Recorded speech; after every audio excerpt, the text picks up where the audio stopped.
Hi everyone, this is Jen Leonard, and I'm so excited to be hopping along as part of the Altenew Educator's Let's Get Sentimental video hop.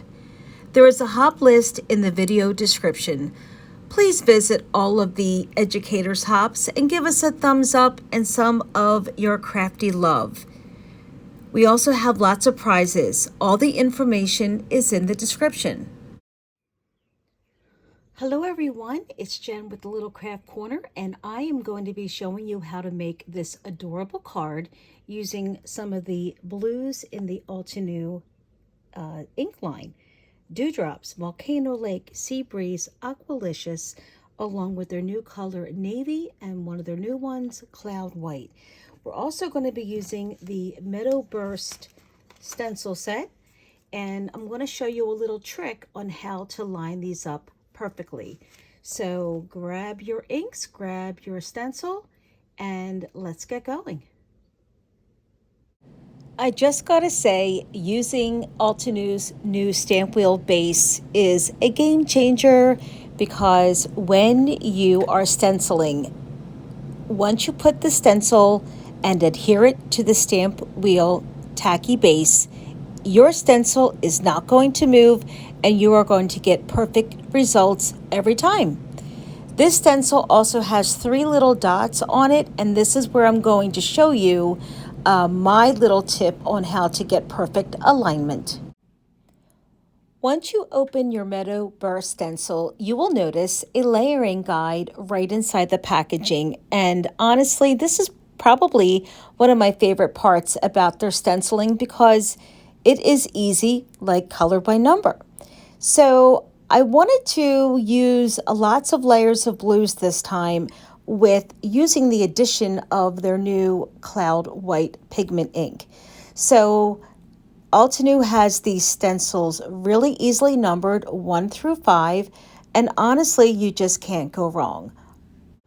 Starting with stencil 1, I am offsetting this just a bit, because whenever you have a design on a card, you don't want it to be smack dab in the middle. You want to offset it just a little bit, because it's more appealing to the eye. Another way to get more use out of your stencils is to actually turn the stencil upside down, and you will have a very different look. So here is my tip. There are 3 little dots at the top and bottom of the stencil, so mark them with a little bit of a piercer, and then every time you add the next layer, you will be always aligned. For the first layer, I'm using Dewdrops Fresh Dye ink, and as I get ready for layer 2, I'm already looking at my 3 little dots and putting them exactly over where I made the little marking. The second layer will be inked with a Volcano Lake. As you move along each stencil, make sure you clean off your stencils with the dry rag in between. One of the things I'm doing right before I begin the stenciling is I'm tapping off some of the extra ink, because I don't want to leave a heavy line directly on the floral section. As you move along each layer, the image really starts to come together. So even though you have those little dots for an alignment, you will notice that it sort of makes sense with each layer as the leaves begin to form into this beautiful meadow burst of flowers. So I'm finalizing these layers with Aqualicious, and just taking my time, making sure that I get all of the images filled. Now do be careful, as those little dots at the top are openings, and if you're like me, you accidentally put ink into one of them. So make sure you cover it with a little bit of adhesive or some sort of tacky note, so you don't do like I did. On stencil 5, there is a small grouping on the bottom right-hand corner that you have to be mindful of, because that's going to form the center of your meadow burst where my finger is pointing. Now remember, I am using this stencil in a different format, so if you're using it my way, don't forget to turn your stencil upside down so that you have the right alignment for the center piece of this floral.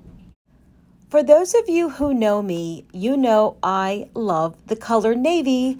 I put navy so many places in my layouts. I ink with the navy, and often my cards are backed with the navy cardstock. So Altenew clearly blew this color out of the ballpark this time. This ink is so saturated, and you will get just the most beautiful color of navy. Okay, so obviously looking at this post-production, I am incredibly heavy-handed on this card that it looks like I'm finger painting. You do not need to go this heavy. I think I'm just obsessed with the color navy. Sorry. All right, I'm now composed again. Isn't it funny how once you look back at what you're doing, because these are voiceovers, you actually make yourself laugh. I think that's what makes crafting so fun, because we find the joy in the littlest things. So I'm now getting ready to rip up the last stencil, and I love these colors, and I love how they all blend together. And the next thing we're going to do is we have to add the little finale of the centerpiece. So it's still on the same stencil that I just completely covered in navy. And now we're going to go into Altenew's newest, one of their newest pigment inks, which is the Cloud White. Now this is not meant to be rubbed on like I just did with the navy ink. You want to take a blender and really make this specific for this color, because it is so pigmented and it doesn't dry as well as the dye. So all I'm doing is tapping it in, picking up some pigment ink, and kind of like tapping on the center. I am not rubbing or blending, because what I was afraid of is that some of the ink would seep under the stencil. So just sort of do a tap, tap, tap, and you'll get the result that you need. Now, where I'm tapping now really isn't part of where it's meant to be, but you know, artistic creation and imagination, it's your card, your design, so do what you like. I went ahead and gave the white ink a double dose of ink because I really wanted it to be vibrant. And wow, just look at how pretty the white shows up against the navy. See, that's why I love navy so much. All right, now the purpose of this Educator hop is all about sentiments. Although you would think it's about navy ink, but it's really about the sentimental hop. And I chose this lovely set from Altenew because I think that everyone can use some heartfelt greetings sometimes, especially when we're going through a hard time and you need a little pick-me-up. So sometimes life can be difficult, and you give a card to show someone that you love them. So that is why I chose this sentiment for my card. Using the stamp wheel, I have my little enamel dot at the top, which gives me my direction of what is up from down. I am putting on my sentiment, and you guessed it, I'm using navy to ink up the sentiment. And once this goes on, why I love the stamp wheel is that you can give it a second, third, fourth inking, and because it is such a tight fit on the stamp wheel, I'm just getting off some excess there. You are going to have crisp images every time. If you don't have the stamp wheel, it is time to put it in your cart. Ask your family to give it to you as birthday, anniversary, or Christmas gift. It's the best. All right, so I matted my card to some navy cardstock, took out some Glacier Caves enamel dots, and I had to cover up my little boo-boo in the upper right-hand corner because I did not like my stencil mistake. But we don't call them mistakes, we call them chances to embellish. So now I got to put on a little extra bling on my card, which makes me a very happy person. I had so much fun crafting along with all of you, and I can't wait to see what you create. Till next time, bye bye.